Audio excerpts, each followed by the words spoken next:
hello, and welcome to Views from the Sideline. I'm your host, Joey Tysik, my partner, Malik Hill.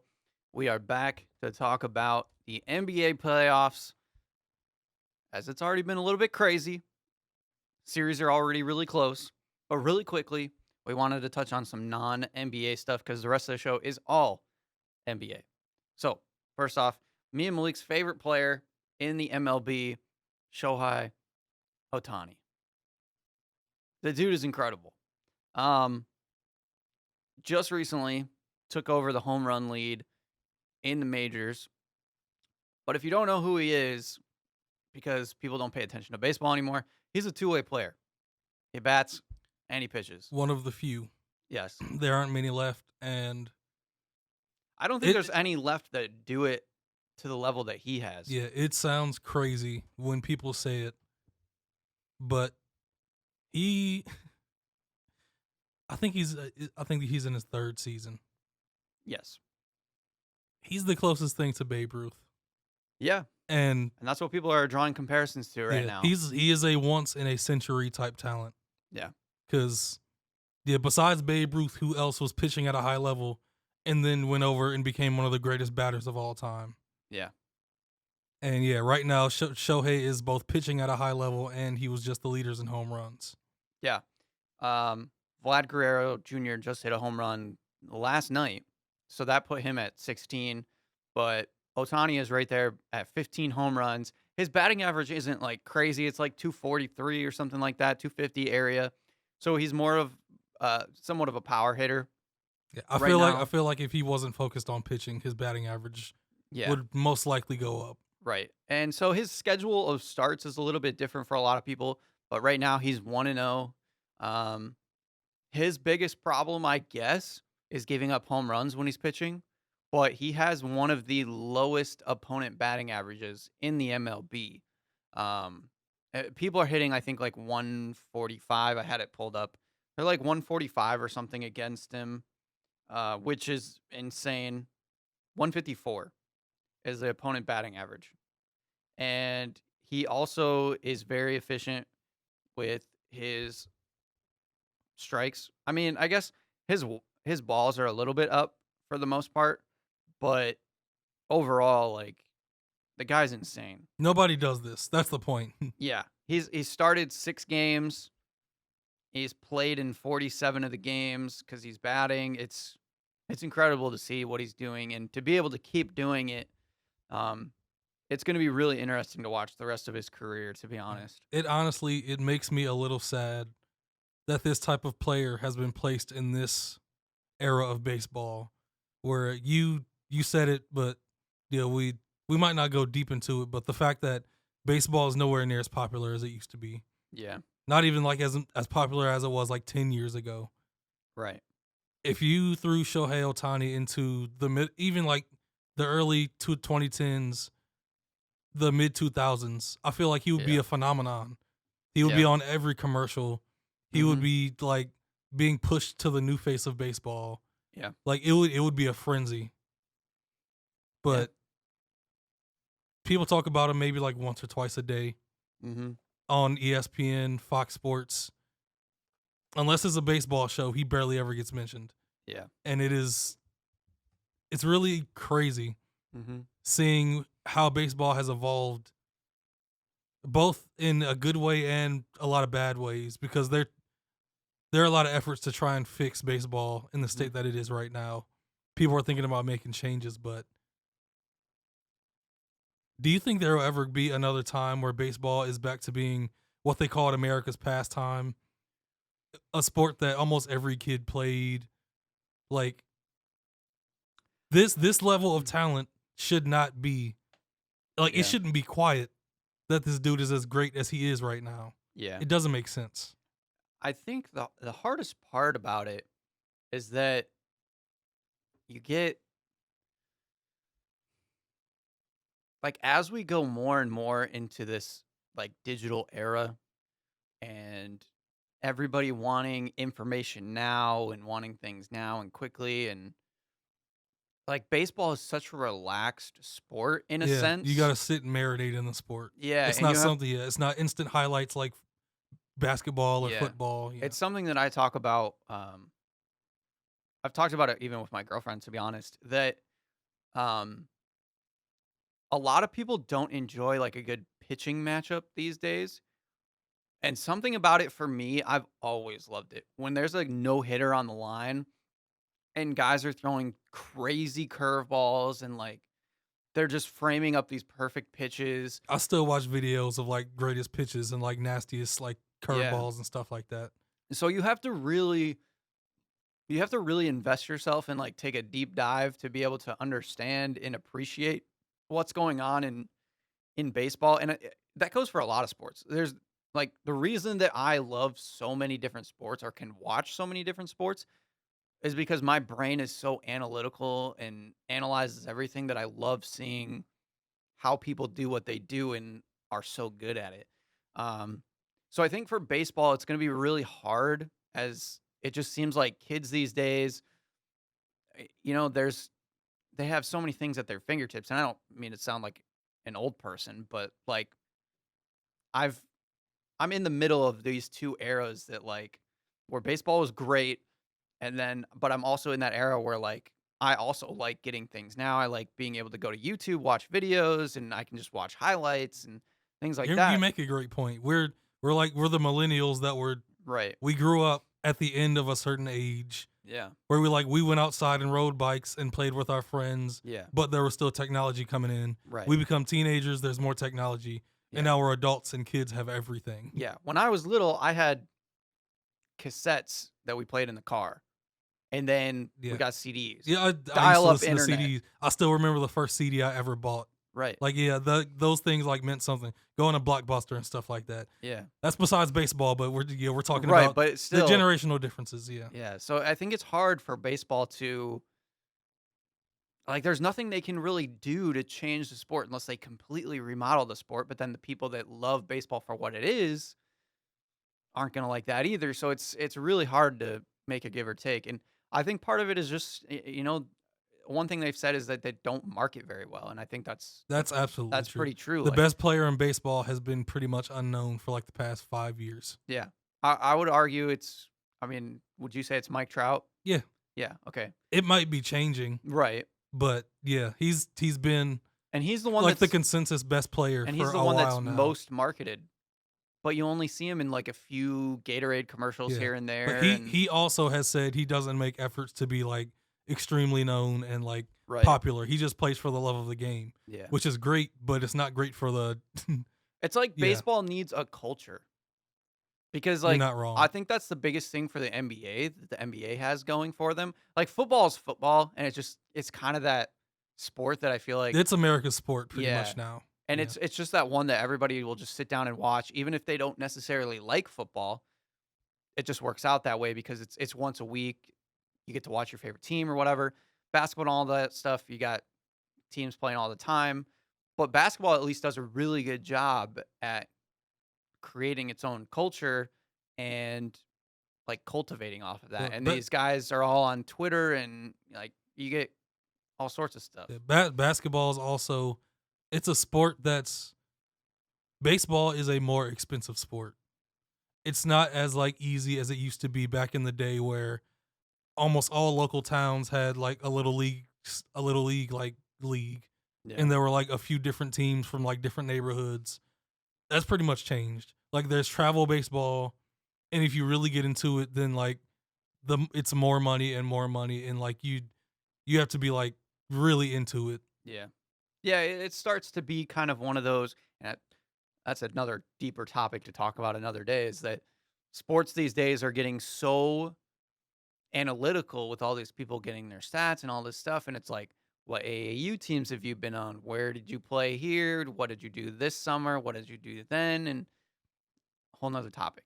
But yeah, I agree. I think like It's not as accessible of a sport as it used to be. yeah. You see kids playing basketball almost every day, 9-10 months out of the year. Yeah. You'll maybe not as much as basketball, but you'll always see kids throwing a football around or doing something that's involved with football. Like football camps have grown into a like year-round thing for middle school and high school kids. Mm-hmm.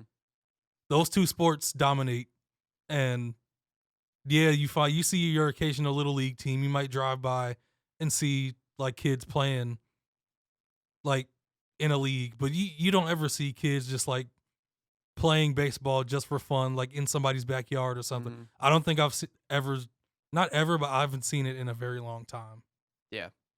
I mean, when I was little, we would play baseball in the front yard, and we would use a rock for first base, a tree for second, and a tree for third base. My dad loved planting trees, so we would like, and it kind of worked as like in somewhat diamond, and that's what we'd use for the bases. So you'd hit it, and you'd run to each place. But yeah, I agree. I think it's just kind of tough, and without marketing, it's hard. I don't know how they fix it necessarily. If they do need to bring in different materials or something for the balls to, I don't know if home runs would make a difference because home runs have been declining again since they shot up when they changed the baseball to make it more rubbery, and then they took it away because it got too crazy, and now it's getting back to hardly any home runs. So I don't know. It's really tough. I don't know the answer, but it is unfortunate because there's some really good young players right now in baseball, and I don't even watch enough of it, but I've at least been keeping track of it recently. Yeah, I've tuned into the Padres once.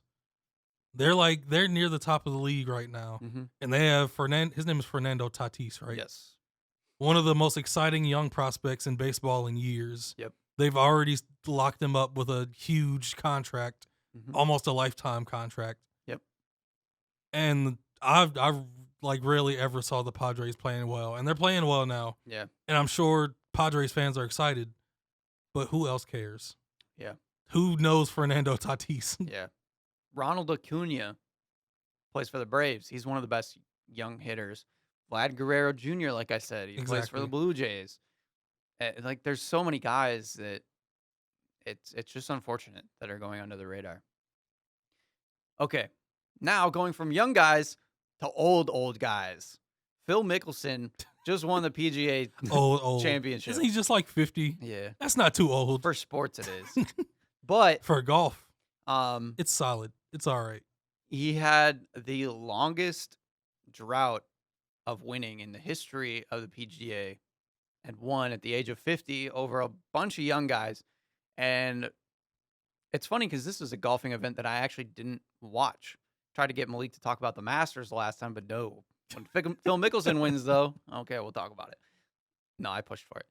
Exactly. But it's crazy because, so one of the big things in golf, real quick, I'll talk about it and we'll get into the playoffs. But the big thing in golf right now is Bryson DeChambeau kind of changing the game, just power hitting, going for super long drives, working on his body to be able to just crush drives down the fairway.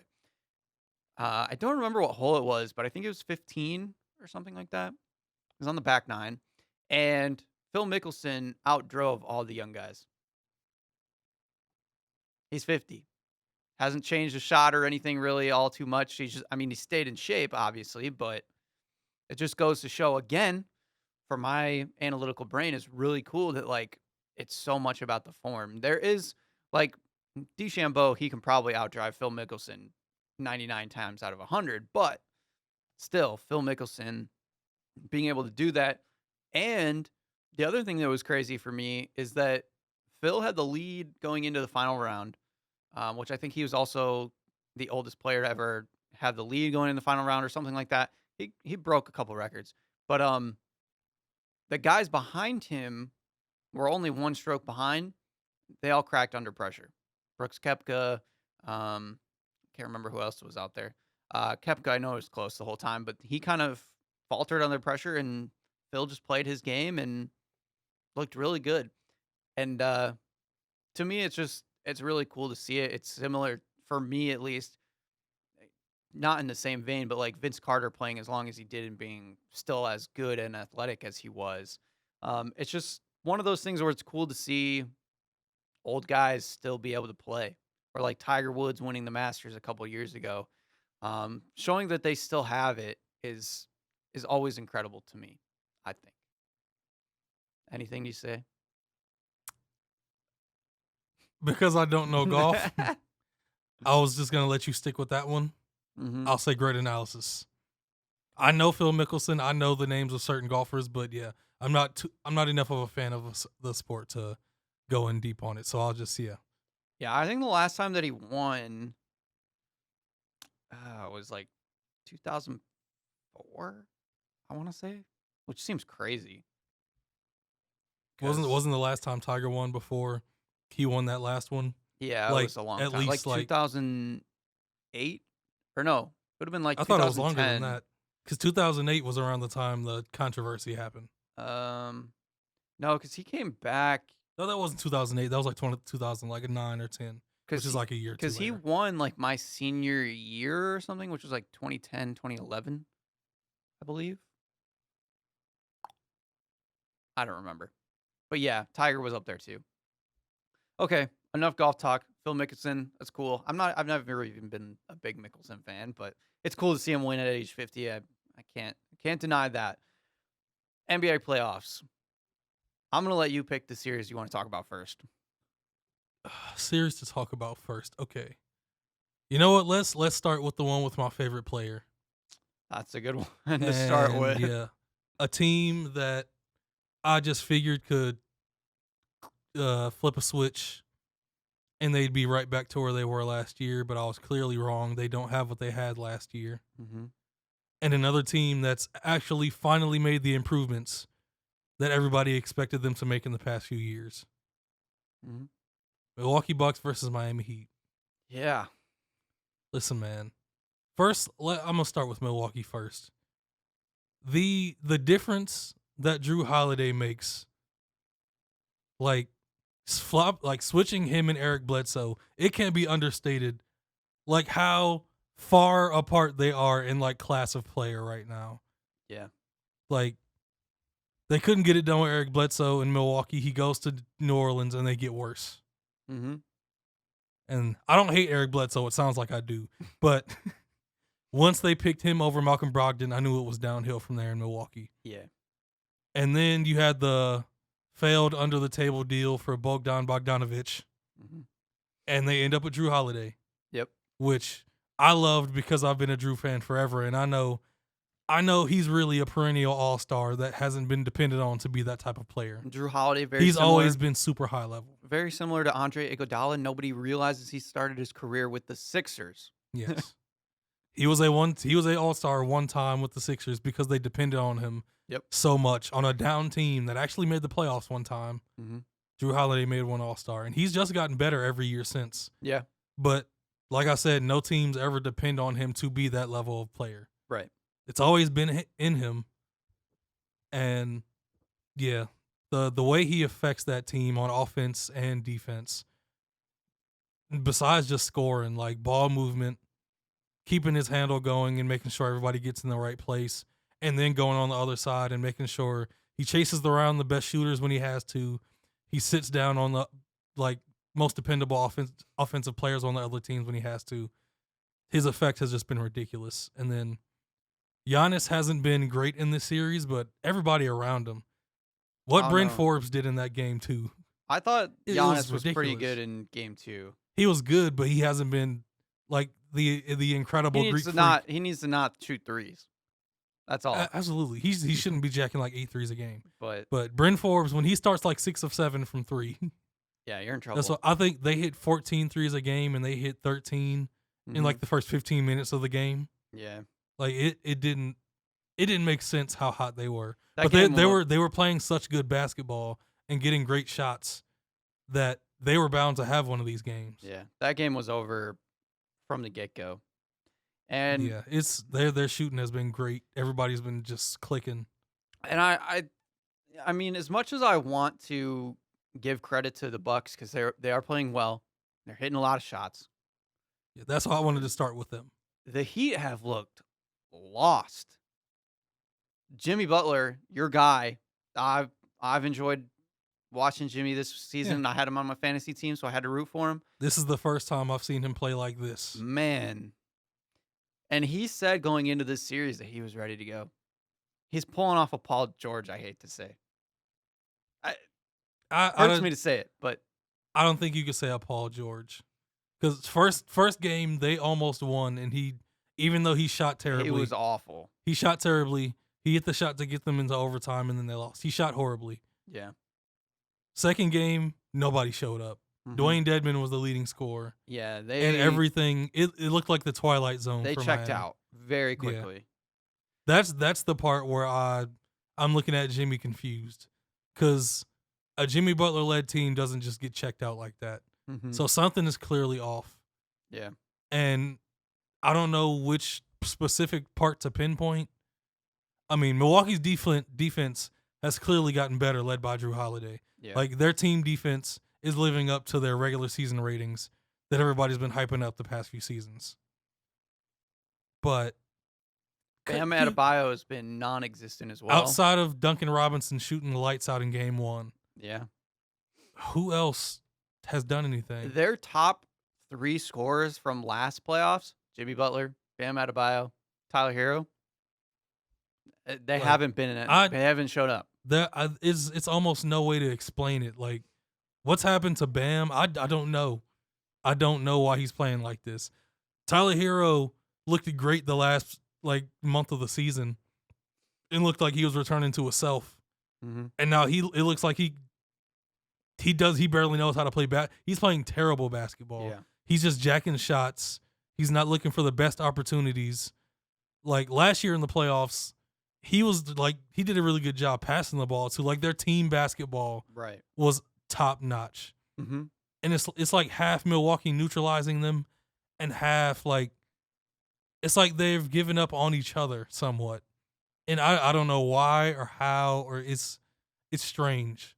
Yeah. Because that game 2, as soon as they got punched in the mouth, it was over. Mm-hmm. It was just over. Yeah, their leading scorers were, like you said, Dwayne Dedmon. Kendrick Nunn took the most shots, 14. Goran Dragic. Yeah. And Kendrick Nunn has also not been very good. Exactly. So it's like their whole team is just struggling at the worst time possible. And I don't really know how to fix it. They just have to step it up. They got to increase their intensity or they're going to just get swept. Yeah, I just assumed the inconsistency they showed all season, Mm-hmm. which was a huge part because of injuries and them not gaining any chemistry with each other throughout the season, which that might be a problem in the series. The fact that they rarely got to play together as a complete team and a complete starting 5 for 80 to 90% of the season. Yeah. Lineups were switching every other game. Guys were always out. It was really weird. But Bam Adebayo maintained his high level. Jimmy Butler maintained his high level. Duncan still shot well. And it's like all of it is just backfiring all of a sudden. Mm-hmm. It's really strange. Yeah. I don't know. But right now, looking like our prediction is wrong and that the Bucks are just going to run them over. Listen, this game 3 in Miami, I don't expect them to flip the switch like I did when the series started. But there's no way Milwaukee does what they just did to Miami in Miami. You'd hope so. That game, when was the last time you've ever seen a team get blown out back-to-back like that? You've never seen it. Have you? I mean, I can't think of it off the top of my head, but I'm sure somebody has. I've never seen a team get destroyed in back-to-back, besides that Milwaukee-Detroit series, which was, we don't talk about that anymore. But this is different. And in Miami, I expect them to respond. With the type of players they have in Bam and Jimmy, and they have to. Yeah, they have to. Or they're, like I said, they're going to be swept. Another team that's about to get swept, the Celtics, playing the Nets. We don't have to talk much about this. The Nets are just coasting. It's the other game, game 2. Yeah. Was it yesterday? Yeah, that was last yesterday. Night. It was silly at points. Mm-hmm. They were toying with the Celtics. Yeah. James Harden would dribble, pass off to KD. KD passes it back to him. He throws it to Blake Griffin, dunk. Yeah. Next possession, dribble, pass, get it back, hit Blake Griffin, dunk. Joe Harris hit his first 4 threes. It was just, yeah. Durant was bad. Durant had 26 points on 8 of 12 shooting with 2 threes. He's 2 for 2. He had 26, 6, 5, and 4 blocks. He Yeah. had one heck of a stat line. And then whenever Kyrie just wanted to get loose, it just looked ridiculous. Like Mm-hmm. he could just do whatever he wants on offense, and they could barely stop him. Oh, hey, and they also have one of the best 3-point shooters in the game, Joe Harris. I just said he hit his first 4 threes. Yeah. And then Landry Shamet was strong off the bench. Like they have so much depth, and they're too strong for most teams. They're too much. Yeah. It looks like Kemba has lost. It looks like most of them have just resigned to the fact that it's over. Yeah. Like Marcus Smart started jacking up shots, and he hit like 3 threes in a row in the second half, and they got within like 12 points, but Mm-hmm. that quickly ended. And yeah, I mean, and they got so far out ahead. Jason Tatum played 21 minutes in this game. He had I 9 think points. he got hit in the eye, and then they ruled him out for the rest of the game. Yeah. But yeah, he hasn't been really good on offense this series. Evan Fournier has been off. It just doesn't look Your good. guy Jabari Parker got in the game though. I don't even want to talk about it. I hate seeing how much talent he still has, and the fact that injuries just ruined his whole career. It's not funny. How old It's is terrible. Jabari Parker, Malik? Jabari got drafted in Test your knowledge. Jabari got drafted in 2014. He was 18 when he got drafted. Jabari is 25, 26. 26. Yeah. Depression. Isn't that crazy? Absolute depression. The dude is still 26 years old. Him and Wiggins, 1-2. Top 2 picks. Jeez. Yeah. That's all I got to say too on that series. Yeah. Move on from that catastrophe of a series. I want to stay in the East. Yeah, we could do that. Let's just go to Philly, Washington. Okay. How do you feel about this? Because the Wizards showed up. They were close. Well, for most of the game, they were in it, but Philly separated, like, in the third and, like, for most of the fourth. It was still somewhat of a game, but it was clear that the Sixers were going to win. Mm-hmm. They have so much firepower. And sometimes people forget because they also had injuries during the season, and their lineups were different every other week. Just starting with Joel Embiid, he was unstoppable. They have nobody to stop him. I don't like Ben Simmons as a player that much, even though he's gotten better in every category except scoring, and it's because he doesn't want to score, Yeah. and he pouts when people tell him to. He's becoming like LeBron light, basically. Because Ben Simmons, like, he just feels like he could do so much more, and he's just so He could. passive. We've seen him do more. Yeah. We have seen him do more. And I know he doesn't necessarily need to do it on this team, but there are times where If they want to win he a would need it. if they want to win a championship, Yeah. As much as I love Tobias Harris, he's not going to give you 37 a night. he's not. Seth Curry is a great shooter. He's going to shoot a high clip, but he's not going to hit like 6 threes every game. Right. Danny Green is hit or miss every single night. Yep. Yeah, Matisse Thybulle is an excellent defender, but you can't trust him on offense. Yeah. I'd say for the most part, their bench is pretty young. Very. Tyrese Maxey, Yeah, Tyrese Maxey. Thybulle, Shake Milton, Korkmaz. They did get George Hill. Like, They have yeah. Dwight Howard. There are going to be games where guys are off, and what will Ben Simmons do? Earlier in the season, he had a 40-point triple-double against at Utah. You know why? Because Tyrese Maxey was the go-to scorer. Yeah. And he said, I guess I have to go get 40. Mm-hmm. I was about to say, I can't say I hate him. That's too much. I hate that. Yeah. How can you be a player that can do that can dominate in every single way? But Yeah. you're like, don't depend on me to score. And if you depend on me, I'm going to cry. Yeah. I almost wish that the Russell Westbrook Somebody should slap him. the Russell Westbrook beef with Joel Embiid wasn't with Joel Embiid and with Ben Simmons, and see if you could get under Ben Simmons' skin and make him actually try. Because I agree with you. It's like we're not getting to see what Ben Simmons can actually do. I know he can't shoot a 3. I already know He that. doesn't have to. Everybody knows that. Yeah, exactly. He can be like a Giannis type player and just dominate inside. He doesn't work on his offensive game, and it's clear. Right. He has no touch around the rim, which I don't know how much you can work on having touch. Most people just have it. Mm-hmm. Some people somewhat develop it with hard work, and it's clear that he hasn't worked that hard because his hook shots look awkward. When he's not dunking or laying it up, everything he does looks weird. Yeah. It's just his lack of effort to be a high-level offensive player it should be unacceptable. Mm-hmm. But even Doc Rivers and everybody else, they keep pushing this narrative, and I don't understand why. They keep saying, why does everybody keep talking about his negatives? Why don't you just talk about his positives? You think this is going to get y'all to a championship? Right. Do you really think this is going to get it done? Yeah. Why do you think people keep doing that? Right. Don't focus on his negatives. Look how great he is at everything else. Yeah. Yeah, he's great. Why do people keep doing this? Yeah, he's great at everything else, but the problem is people know that he can be even better. That's the problem. That's the problem. He's supposed to be a top 5 player in the NBA.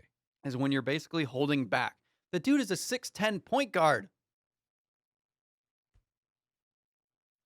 He can do everything. Like, come on. Yeah. Just a defensive player of the year finalist. Put him on your best player, and he's making it extremely tough for them. Tougher than anybody. Mm-hmm. Elite passer, high-level rebounder, 14 points a game. And he's fine with that. Yeah. I prefer rookie year Ben Simmons, if we're being honest. Yeah. Okay, over to the Wizards. Do you think Washington? Yeah, I was about to say. Do you think Washington has any chance in this game? Westbrook's gonna have to play better. He didn't play terrible, but he just needs to play better. To be honest, he has to be super high level Russ. Yeah, for them to win this game. Like we said, he needs to have about 25 a game. Beal needs to average close to 30. And him getting worse as a shooter hasn't helped him. Yeah, because he's gotten better as a point guard and worse as a shooter. Yeah, and because the thing was, like in game 1, we thought that the problem might be that the Wizards might not get enough help outside of Russ and Beal. They got a good amount of help. Yeah. Hachimura had 12. Alex Len had 12. Ish Smith has played great in his backup role. Daniel Gafford had 12. Davis Bertans had 14. Like that's what you need out of your team. That's exactly what you need. But Russ and Beal need to step up just a little bit more. And that's about it. You think they pull one out of the series? I can't remember how long you predicted this one to go. I think they get one in Washington. Yeah, I think they could get one. It's going to be tough, but like again, I don't think Tobias is going to have 37 again. I mean, he can get 20, 25, but I don't think he's this has been Tobias's best season overall. So. Yeah, he's played really good. Super underrated. Do you want to finish up the East then? Yeah. Okay. So we got the Hawks and the Knicks. This game, man. The series that we were most excited about. And it's only been one game. It lived up to the hype game. But it's lived up to it, yeah. Just seeing the excitement at Madison Square Garden. Seeing people in Madison Square Garden. Like, did you watch the whole game or did you? I watched towards the end. I don't know if you've seen the play, but there was a play, I think in the second quarter, where the Knicks were down by like 6 and they were like getting ready to tie it. Emmanuel quickly comes down. He gets the ball. I think it's on a fast break. He's like coming down in transition and just pulls from like 2 feet behind the 3-point line, hits it all net, and the arena just goes insane. Like it was like the best crowd reaction I've seen probably since before COVID. Yeah, like those fans are so happy and excited for playoff. Anytime, just seeing playoffs for the Knicks. Yeah.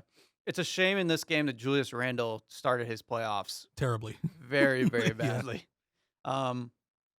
It's nice to see Alec Burks reemerging as a scorer. 16 in the fourth quarter. Yeah. And people forget, like, this guy was a really good player for the Jazz not too long ago. He was good for the Jazz. He was good. He was pretty good. I think once they brought in Rodney Hood, he played better than Alec Burks, and that's why they eventually just got rid of him. Alec had a lot of injury issues, too, that kept him off the court and, kind of disappeared for a few years. All right. I also do have to say, because I saw a lot of Knicks fans talking about it, and I've been a fan of this guy for a while, but I have to say it. Elfrid Payton. He's a liability in the playoffs. Absolutely. It's only one game, but I can't trust my man in the playoffs. Whenever Derrick Rose comes in, the way the energy shifts, the way everything just flips around when he comes in the game is absolutely crazy. Yeah. Like Elfrid Payton should never play. They shouldn't have equal minutes. It's okay if Elfrid Payton starts, but he should play 10 to 15 minutes He and only D played. Rose should play the rest. He played 8 in this one, so That's good. it's all good. That's how it needs to be. Because Derrick Rose, what he's evolved into as a veteran is it's so great to see. Like the basketball gods shined on him like they didn't shine on Jabari Parker, and I'm fine with that because we all love D. You don't love D Rose as much as we all do. You made that clear a few episodes ago. I just like to mess with people. But yeah, like his impact is great. But the real story, there's a new villain in Madison Square Garden in New York, and I'm so happy that Trae Young, Ice Tray, is embracing this. Still love that. When he hit that floater, first of all, I love the fact that they're complaining about the foul calls he was getting, and then really crazy call in retrospect from Tom Thibodeau, Coach of the Year finalist, to throw in a cold Frank Ntilikina, just throw him in for the last possession and say, "Stop the best player on the floor, Frank." Yeah. We know this is your first playoff game ever. You haven't played at all. But go out there and stop him. Yeah. And Trae Young got by him easily. And that was literally Ntilikina's 1 minute of playtime. Set him up for failure. Really weird decision by Thibodeau. Trae Young hits the easy floater, walks to half court, looks at the crowd, and says, "It's quiet in here." Shushes the crowd. And I love every second of it. I don't know if the Knicks have like demonized a player since Reggie Miller, and I really hope this turns into. I hope tomorrow night's game they boo him every time he gets the ball, and I hope he hits shots and stares at them and talks trash the whole time. Tonight. I said tomorrow night. I meant to say tonight. It's at 7 too. It's the first game. I cannot wait. 7:30. It's after. It technically starts after the Wizards Sixers. Oh, okay. I thought it was the first one. No. But yeah, I hope this emotion and energy keeps ramping up. This is the type of playoff stuff I like. Yeah. Like I wish more players embraced like being a villain and going to like certain arenas and just like destroying them and talking to them while you do it. Yeah. And just taking in the booze and going crazy. That's the type of stuff I love to see. So it was such a great game to watch. Yeah. And you got to think like we said, Julius Randle was 6 of 23. He had 15 That most points, likely 12 won't happen rebounds. again tonight. They lost by 2. Exactly. He just won Most Improved Player of the Year, and he's their best player by far, and they only lost by 2. So it just shows you like this Knicks team is really solid. Like you said about Tobias Harris in the Sixer series, you can't expect 26 from Alec Burks consistently. Right. Exactly. So it's Julius Randle time. Yeah, he's got to step up. And RJ Barrett, he couldn't get it going from 3 either, so he has to step it up. Yep. Yeah, they need to just step it up just a little bit, hit their shots. Okay, let's go back to the West. Anything else you saw from Atlanta you liked? Bogdanovich has looked good. He hit big shots. Yeah. He hit really big shots. I love his confidence. I guess the scary thing for the Knicks side is that you never know when Gallinari could have a game. Like, he could put up 30 at any point. Well, they put in Lou Will in the fourth quarter, and he scored like 10 straight. Yeah. He came in at the perfect time. Like, people forget, they have like 4 or 5 players that can just go off at any moment. Yep. And My that's man, scary. Kevin Huerter, he's still out there. He hit a few threes. He didn't even like really get it going. Right. So both of these teams, there's a lot still to technically be desired. So I expect the series to be close and stay close. Let's talk about. Do you want to do Blazers Nuggets? What West series have you liked the most so far? Let's go with that one. Okay, so let's talk about the Mavericks and the Clippers then. So, is this because it's amusing, or are you just really truly interested in all the storylines and everything that's happened? I'm a little bit. It's a little bit half and half. I'm in it for the amusement because it's funny, and I like seeing. I don't like making fun of the Clippers anymore. It's just sad. Well, I don't necessarily either, but I would much rather it be the Lakers. But at the same time, like I said, it seemed like the Clippers. I mean, they lost their last game of the season to the Rockets, so that they didn't have to play the Lakers. And now they're playing the Mavericks, and they're down 2-0. The big thing is they could have lost one of those last 2, and they could have played the Blazers. That's the real thing. They were 6-0 in their last 6 matchup against the Blazers. Yeah. But they lost both games. Yeah. And now they've got the prodigy, the boy wonder, to deal with. Yeah, Luka is becoming a guy that you have to fear in the playoffs. Because we saw it in the bubble a little bit last year that he plays really good under the lights Yeah. when the pressure is on. And, I wasn't super concerned, but a little bit concerned because this season he had gotten a lot of texts. He's kind of been Immature. a little childish. He hasn't fully grown up yet. But, I mean, in these first 2 games, he's looked so good. He's giving them like literally everything in his bag. Everything he has in terms of offensive skill, whether it's like fall away leaning like jumpers, the step back 3, he's always going to have that. I mean, it's all the way he just punishes Pat Beverly. Yeah. It is hilarious to watch. Mm-hmm. And sad at the same time. Yeah. And then, so everything's going well for the Mavericks. Doncic is playing amazing. Porzingis is being very efficient. He's staying on the First court. game wasn't very well, but yesterday's game, he started to pick it up. Yeah. Which it was a real positive sign. And Tim Hardaway Jr. is doing exactly what we said he needed to do. Rip the Nets. He's averaging 20 points a game right now.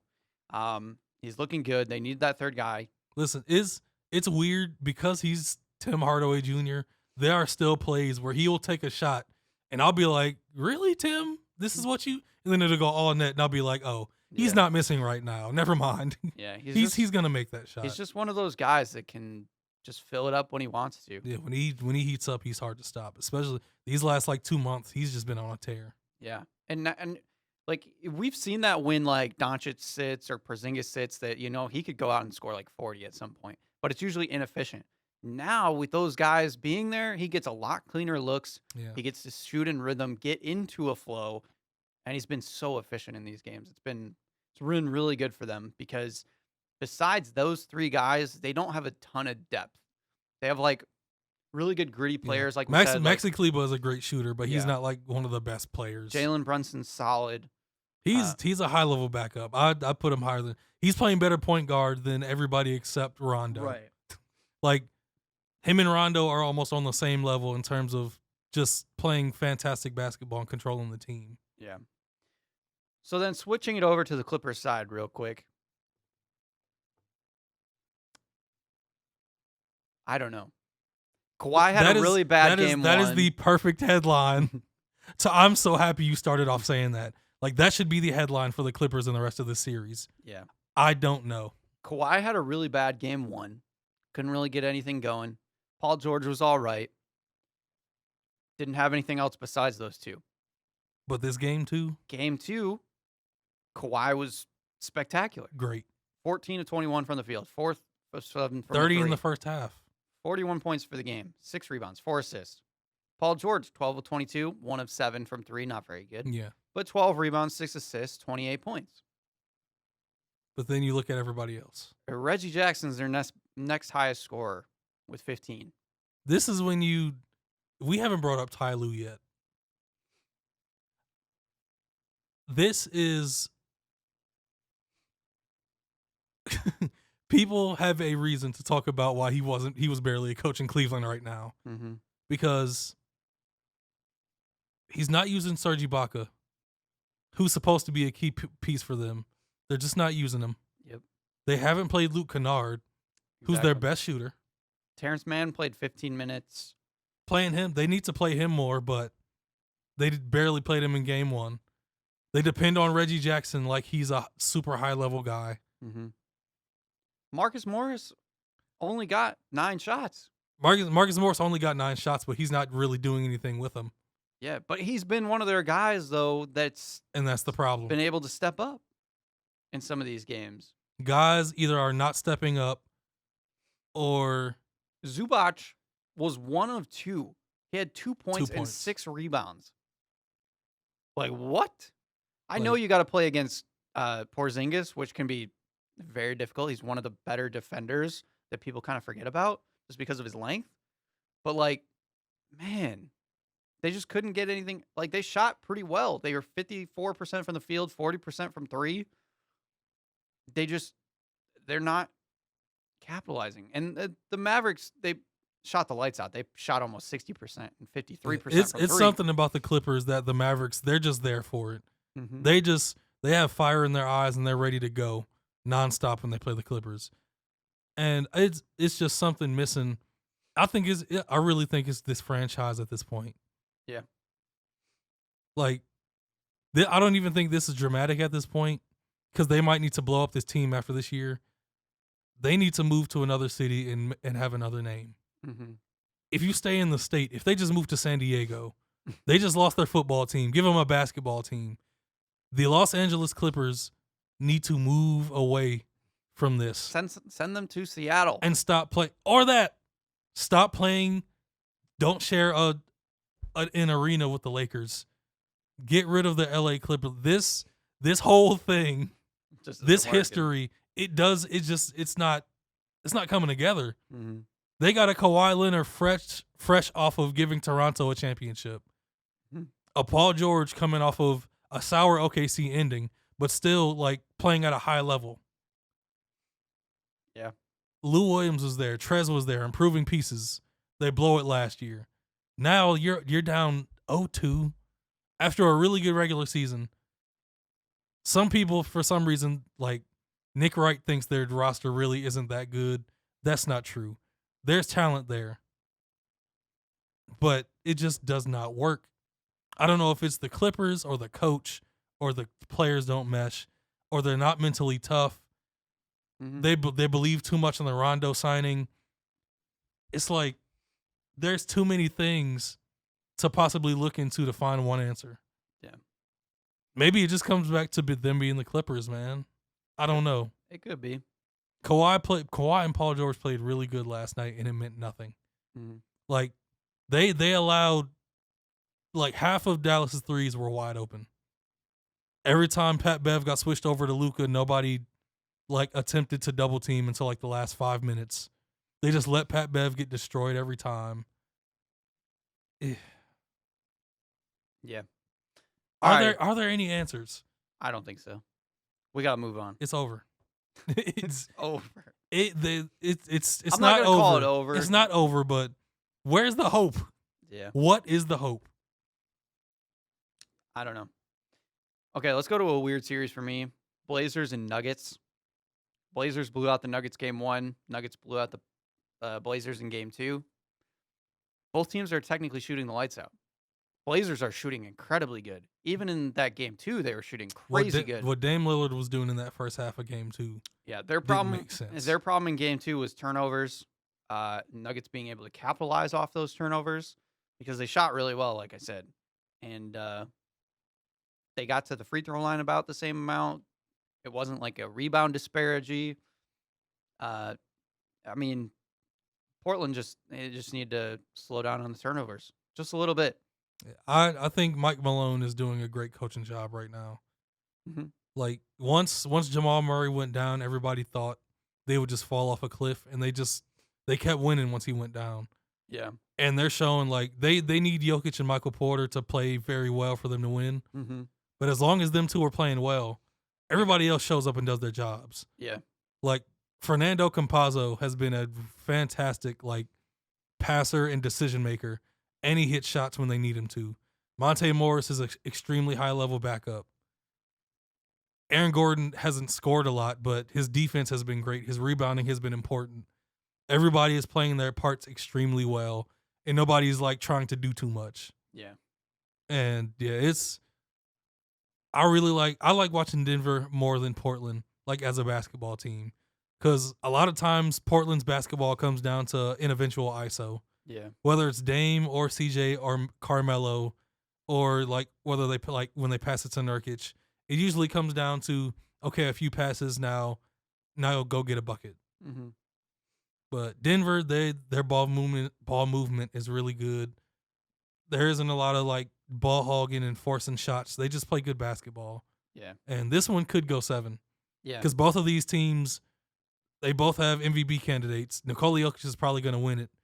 Dame is like a top 5 guy. Mm-hmm. And they're just going to keep throwing haymakers at each other. It's fun to watch. Yeah. I'm going to enjoy this series, I think. Let's quickly touch on the 8th-seeded Memphis Grizzlies taking Game 1 off the Jazz. Well, we didn't talk about the play-in game last week, did we? No. Yeah, we were. Yeah, the play-in game was Friday night. Yeah. So they beat the Warriors. Really sad. Sad for Warriors. Yeah, sad for the Great Warriors. for Memphis fans. Sad for the NBA a little bit, just viewer-wise. But I like the Grizzlies. We've said it before. We like the Grizzlies. Fun to watch. I kind of hate Dylan Brooks, though. Oh, here we go. Yeah. He's just become one of those guys. I actually don't mind you saying that because he is the type of player you either love him or hate him. Yeah. And I think I'm one of the very few that's in between because I loved him coming out of Oregon. He had some like ugly moments his first few years in Memphis. Yeah. It's because they really didn't have somebody to be in that role, so they just let Dylan Brooks figure it out. Right. Like through the good and bad, they just let him figure it out. And it's starting to pay off.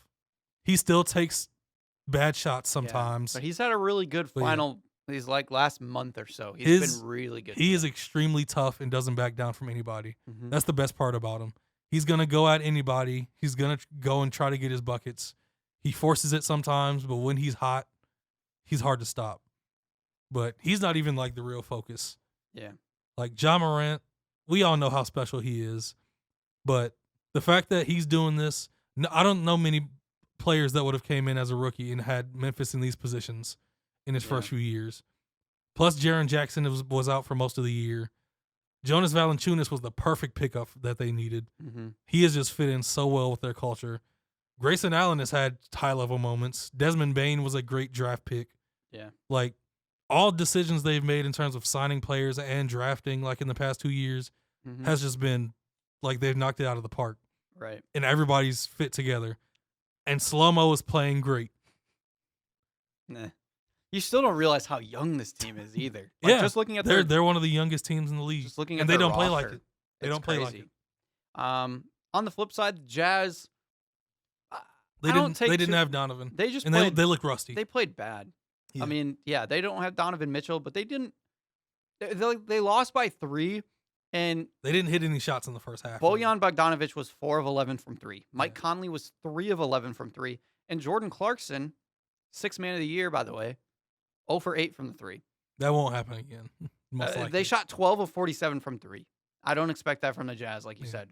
As gritty as Memphis is, Utah's going to have a game. Yeah. For them to go into Utah and get that game won shows the future is very bright in Memphis. Mm-hmm.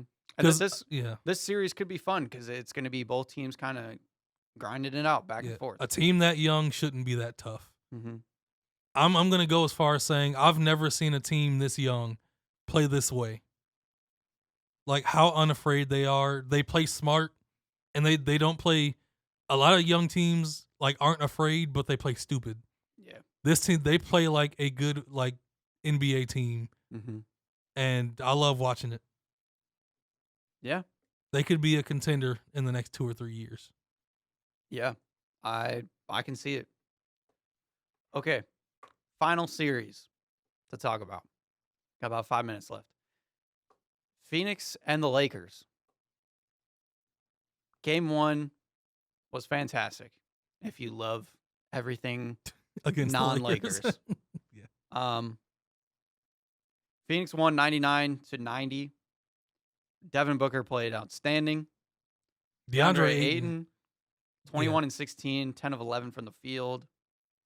Great. And on the Lakers side, Anthony Davis looked terrible. LeBron looked average. Nobody really looked great. No. Andre Drummond, meh. I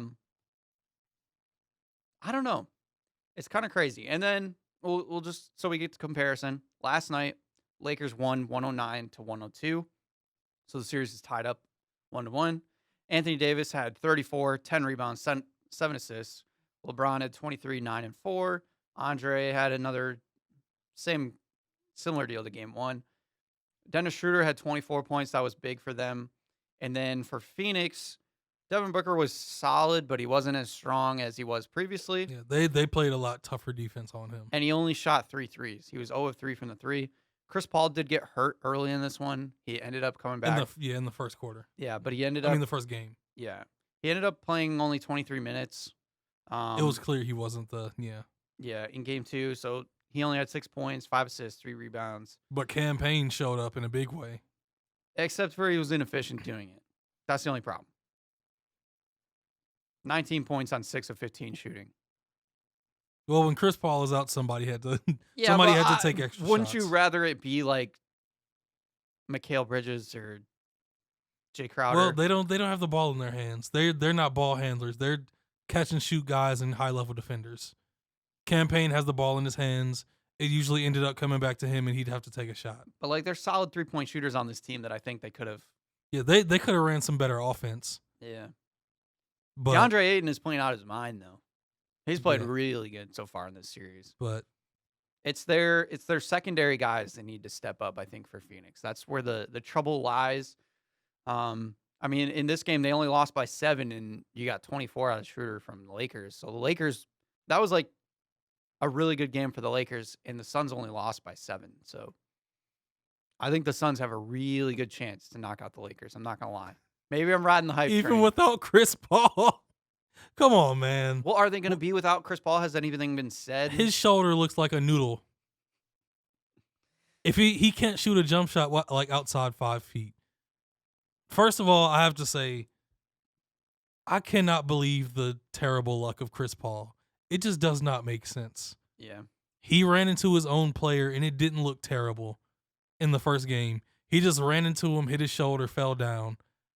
And then he's writhing in pain, and he can barely get up. Rest of the game, he could barely dribble and get a jump shot up. Like, he's in the best shape of his life.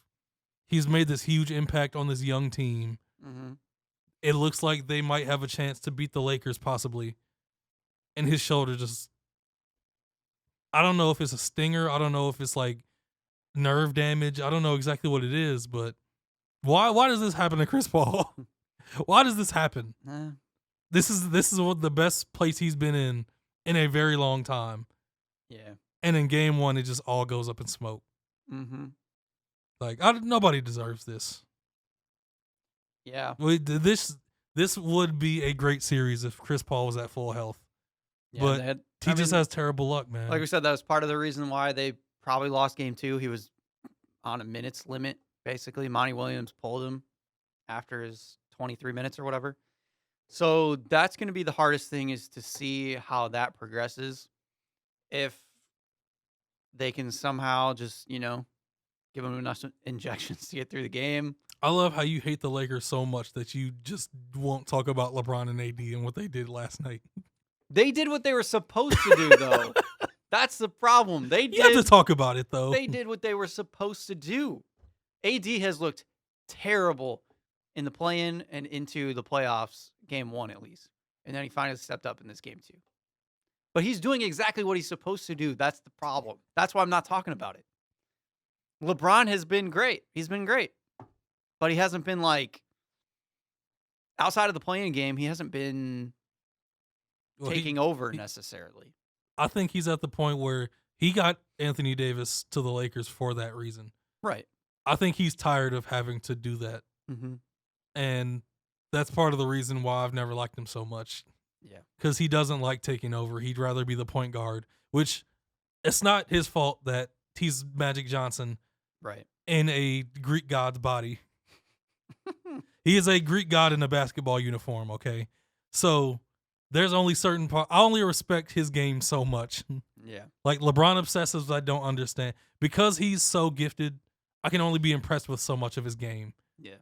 And the moments I'm impressed with are when, like last night, that fadeaway, like fading to the side 3 he hit, the turnaround fadeaway mid-range jumper he hit, and then the other 3 he was wide open. So you when you're a top 2 player, you have to hit that shot. Mm-hmm. But yeah, like they did what they were supposed to do. But exactly. I think we need to talk about it though. Well, we'll have to talk about it next week because we're out of time, which is perfect. Well, we can see if Cut time next for the week, Lakers. if next week they have a Listen, 3-1 lead over the Suns, Phoenix, we'll talk about the Phoenix, Lakers. If Phoenix has a 3-1 lead, I feel like this will be a Suns podcast. Yeah, for we'll the rest of the playoffs. Yeah, we'll CP3. You'll Devin talk Booker. about a lot about LeBron and AD if that happens. Yeah, we will. We'll talk about the Lakers a lot. Jesus. All right, this has been Views from Hater. the Sideline. We'll recap all the playoffs from this upcoming weekend. But I'm your host, Joey Tyson, my partner, Malik Hill. We'll see you guys next time. You want to do all this hating on the Lakers and you won't talk about them, but you'll talk about the Pelicans and the Hornets for a full regular season. You'll do that. Interesting choices from Joey Tyson.